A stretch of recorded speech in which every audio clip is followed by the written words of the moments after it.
Salam alaikum, dans cette vidéo je vais te montrer les étapes à faire et à valider justement pour investir halal. Donc la vidéo commence, n'hésite vraiment pas à t'abonner pour voir des vidéos comme ça plus souvent sur l'investissement halal et sur comment on garantit sa retraite, comment on gère ses finances personnelles de manière halal, en accord avec sa foi, en accord avec sa religion.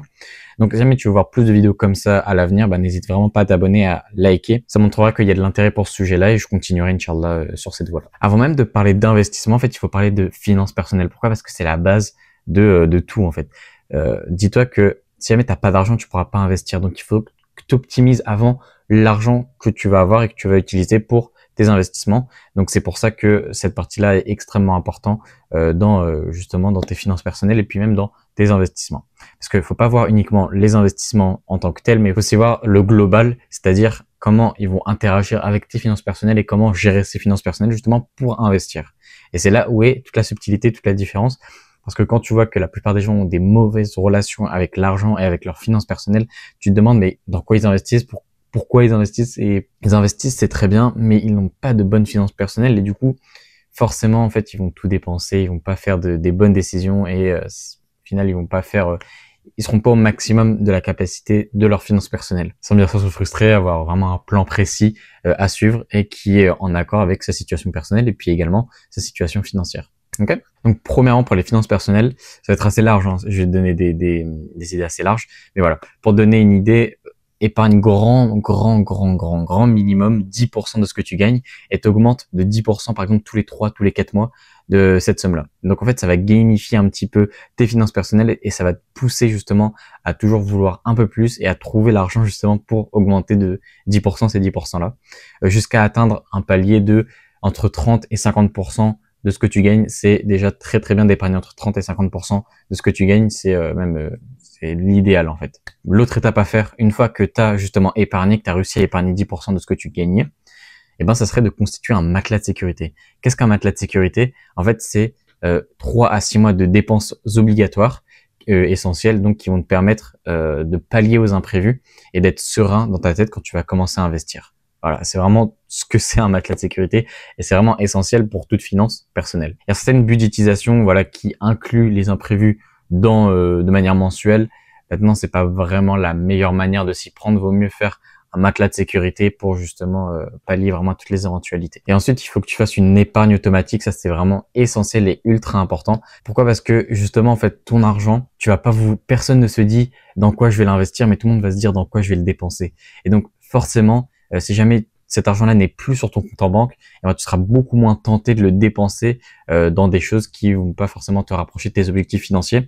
Alors que si jamais cet argent-là, c'est 200 euros, c'est 100 euros, peu importe, tu les mets sur ton compte d'investissement, là, ça va shifter ta perspective tu vas plus vouloir dépenser cet argent étant donné qu'il sera plus sur ton compte en banque, il sera sur ton compte d'investissement. Et là, tu auras plus le choix que de choisir un véhicule d'investissement adapté justement pour pouvoir faire fructifier cet argent-là. Ok, donc on va arriver à la deuxième partie, une partie extrêmement importante également, c'est les investissements. Donc la première chose à faire, c'est de se construire un portefeuille d'investissement, un plan d'action d'investissement, de manière halal bien sûr, et en fonction de tes objectifs, long terme, court terme, moyen terme, et de ton profil de risque. Surtout les objectifs long terme, étant donné que les investissements c'est pour le long terme, donc c'est pas très cohérent de mettre des objectifs court terme ou moyen terme sur justement la partie des investissements. Alors bien sûr, si en moyen terme, tu as besoin de l'argent, de liquidité, il faudra aussi préparer une partie en trésorerie pour justement pallier à ces éventualités-là.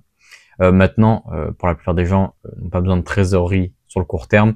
Le matelas de sécurité suffira amplement pour toute dépense imprévue. Donc voilà, il faut juste construire un portefeuille d'investissement sur le long terme, en fonction de tes objectifs long terme et en fonction également de ton profil de risque, de combien tu es prêt à perdre, de combien tu es prêt à gagner aussi, et de ton aversion au risque, c'est-à-dire est-ce que tu es averse au risque, et également en fonction des avis juridiques que tu choisis de suivre. Par exemple, il y a des gens qui n'ont pas suivre l'avis de la AOIFI sur les actions individuelles, mais ils vont plutôt suivre l'avis du Majma' al-Fiqh al-Islamiyya. Donc c'est totalement ok, mais il faut justement l'adapter dans ta stratégie d'investissement. Tu vas pas investir dans des actions en bourse par exemple, parce que la majorité ne respecte pas l'avis du Majma' al-Fiqh al-Islamiyya. Okay. Ensuite, par exemple aussi l'avis sur les crypto-monnaies, il y a certaines personnes qui ne veulent pas investir dans Bitcoin et c'est totalement ok, mais du coup justement il faut adapter sa stratégie d'investissement en fonction pour quand même avoir de la performance tout en tout en évitant certaines classes d'actifs dans lesquelles ils ne sont pas à l'aise à investir. Après, ensuite, il faut que ce portefeuille-là il soit bien hedgé. Qu'est-ce que ça veut dire hedgé? Ça veut dire qu'il soit bien couvert. Pour donner un exemple, un portefeuille bien hedgé, qu'est-ce que ça va être? Ça va être un portefeuille qui à la fois investit dans des sous-couks et à la fois investit en bourse. Pourquoi? Parce que quand les sous-couks vont monter, la bourse va baisser, et quand les sous-couks vont baisser, la bourse va monter, et donc au final, ça va lisser les performances du portefeuille. C'est le typique 60-40 qu'on voit en finance classique traditionnelle, en investissement classique.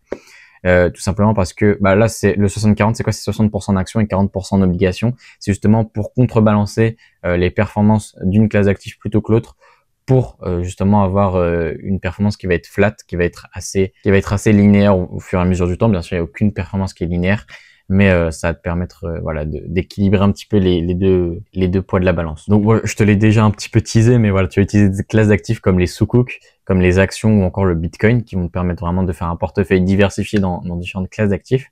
Il peut y avoir d'autres classes d'actifs, comme les matières premières ou encore l'immobilier. Ça dépendra vraiment du type de profil d'investisseurs et de personnes. Et ensuite, moi, ce que je te conseille, c'est d'essayer différents véhicules d'investissement. Donc, qu'est-ce que j'entends par véhicule d'investissement?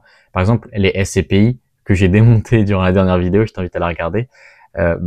C'est un véhicule d'investissement pour investir dans l'immobilier. Les ETF, c'est un véhicule d'investissement pour investir dans les actions.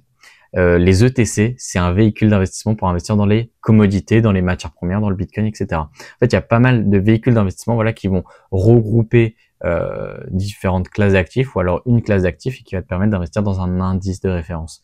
Donc, ça va être un peu moins risqué et ça dépendra vraiment là des ETC, des ETF que tu vas choisir. Donc, ça va être moins risqué. Généralement, c'est moins risqué. Ça va vraiment dépendre, comme je te l'ai dit, de ce que tu vas choisir justement d'investir dedans. Mais généralement, c'est moins risqué. Voilà. Donc là, si jamais tu suis toutes les étapes que je t'ai dit, donc les bases pour tes finances personnelles, vraiment faire tout ce que je t'ai dit, donc matelas de sécurité, épargne, plus épargne automatique. Si tu fais ça déjà, t'es déjà meilleur que 90% des gens. Et en plus de ça, si jamais tu commences à investir en te renseignant sur les différentes classes d'actifs halal disponibles pour le musulman et tu commences à un peu faire ton portefeuille d'investissement, ce sera déjà 1000 fois mieux que la plupart des gens, que 99% des gens. Ok? Donc voilà, moi je propose un groupe WhatsApp en deuxième ligne de description, donc c'est totalement offert, t'as juste à le rejoindre. Le problème avec WhatsApp, c'est que tu peux pas voir les messages précédents, donc je te partage pas mal de valeurs dans ce groupe WhatsApp. Par exemple, je propose des analyses de patrimoine aux membres du groupe de manière totalement offerte. Donc voilà, t'as rien à y perdre à le rejoindre et au contraire, tu peux même y gagner pas mal de valeurs. Donc voilà, moi je t'invite à le rejoindre maintenant parce qu'en plus tu pourras pas voir les messages qui seront avant ton arrivée dans le groupe.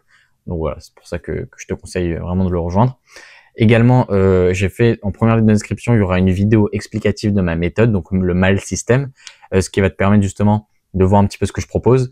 Et si jamais tu as envie d'aller un peu plus loin, de réserver un premier appel découverte, à savoir que durant ce premier appel, je fais aucune proposition commerciale, c'est vraiment pour t'aider. Je t'offre un plan d'action totalement personnalisé et offert à ta situation pour voir en quoi moi je peux t'aider déjà en premier temps. Donc voilà, n'hésite vraiment pas à réserver cet appel, vraiment totalement offert, t'as rien à y perdre, littéralement. Allez, moi je te dis à une prochaine vidéo. Salam alaikum wa rahmatullahi wa barakatuh.